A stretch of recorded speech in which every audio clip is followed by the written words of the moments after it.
Hello जय Jagannath friends. आज आम या कंकड़ा तरकारी। एठी मु 4 ରୁ 5ଟି आलू को लंबा लंबा कर सरू सरू कर काटी नहीं आम गरम तेल में गोल्डन ब्राउन कलर होगा पर्यंत भाजी नवा। 5 मिनिट लगे भाजापी आपड़ से अनुसार भाजी ने। आलू को एपट सेपट कर भाजी नवा।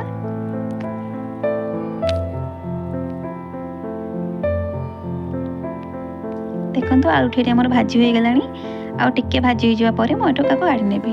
यहीपरी भाव में आलूटी भाजी हो जाए आम गोटे जगह को काढ़ी नवा। आलूटी काढ़ी सारे आम से गरम तेल में कंकड़ा भाजी नवा। ये मुझे कंकड़ा को क्लीन कर लुण हलदी घोड़े रखी आम भाजी नवा। ये मुझे 1 kg कंकड़ा नहीं आपण क्वांटिटी अनुसार नहीं भाजिकी रखिपारे। कंकड़ा को मुझे अध घंटे आगुरी लुण हलदी घोड़े रखी ये देखो कंकड़ा भाजी हो जाए। आम से कड़े आउ टिके तेल नेबा। आपण इच्छा मुताबिक सोरिष तेल कि रिफाइन तेल नहीं पारे।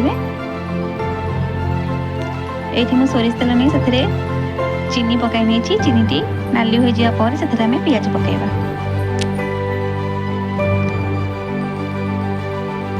देखो ये मु 3 ରୁ 4ଟି पियाज मीडियम साइज पियाज को लंबा लंबा के सरू सरू काटिकी नहीं आम गोल्डन ब्राउन कलर है पर्यटन भाजवा। पियाजटी भाजी हो जाए से अदा रसुण पेस्ट ना। आपंकर क्वांटिटी अनुसार आप से अनुसार अदा रसुण पेस्ट ने। पूर्व गोटा मसला जमीक गुजराती लवंग दालचीनी आदि आम नहीं पियाज सहित भलसे भाजी ना। भलसे फ्राए हो जाए आम अदा रसुण पेस्ट ना। ये 2 बुदा रसुण और 1 बुदा अदा को भलसे ग्राइंडिंग कर पियाज सहित भलसे फ्राए कर मसलाटी कच्चा स्मेल जीवा पर्यंत आम फ्राए करवा।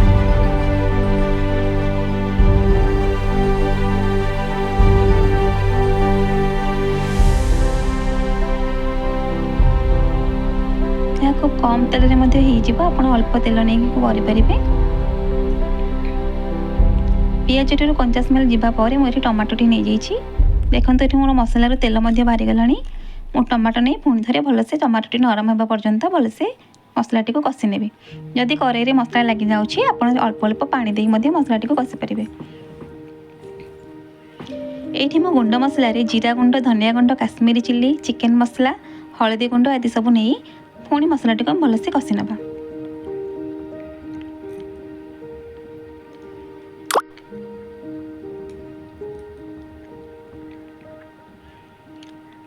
देखो मसलाटी को भलसे गोले गोले कसबे ना तो गुंड मसला तक कड़े लगे पड़ जाए। मुझे पानी दे देछि।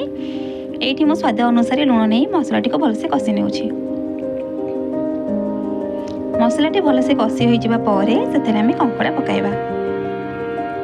देखो मसलाटी आमर सुंदर भाव कषि हो गला। ये स्टेज रे मु भजा हो रही कंकड़ाटी को पकाइबी।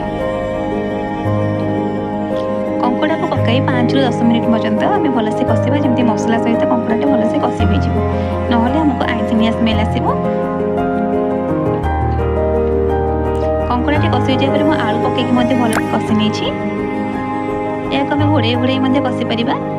घोड़े घोड़े कषिले आलूटी भलसे सीझीज कंकड़ा भितर मसलाटी भलसे कषि। मुझे घोड़ाई नहीं पुणी 5 ରୁ 7 मिनिट पर मुझे देखो भलसे एपट सेपट कर गोलाई नेबी। देखो मोर कड़े टिके टिके लगी जाऊँगी तेणुक मुझे पानी देके भलसे गोलुछि।